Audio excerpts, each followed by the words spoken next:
A Jewish friend of mine was once asked by his co-worker, "Why do Jews have horns?" My friend explained that Jews have the same anatomy as everyone else. He showed him his own head and let him even touch it. He pointed out several famous Jews who are seen on TV without any horns. At the end of the conversation, their co-worker said, "I get it. Some Jews just cut the horns off."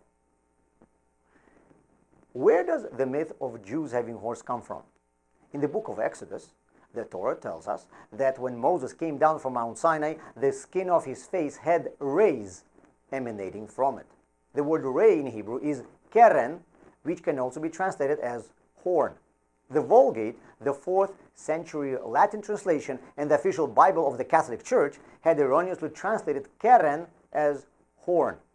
As a result, many famous artists and sculptors, including Michelangelo, depicted Moses with horns. This is why many people are convinced that Jews have horns, and they have the big and the famous to support their claims. How widespread is this myth today?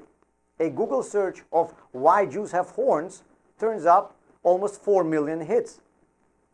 As we see from my friend's co-worker, some are so sure about this that no proof of the contrary is going to help.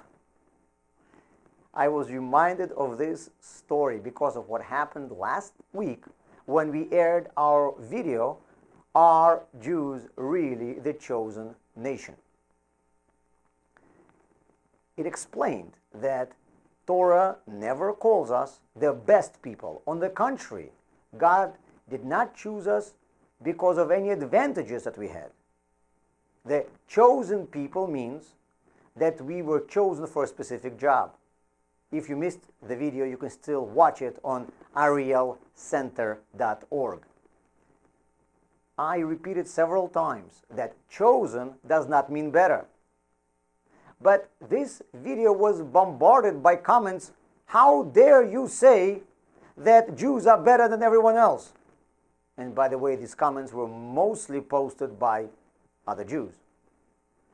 As you see, people are so convinced that I believe that we Jews are better than other nations that even when I say the opposite, it doesn't even register.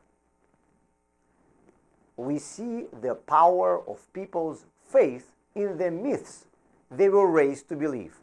If a person was always told that Jews have horns, showing him that we don't will not change his mind. Very often, people who received a secular upbringing were told many myths about the Torah, showing them in the Torah itself that it says the opposite sometimes doesn't even help to change their mind. As a rabbi, I see my primary role as an educator.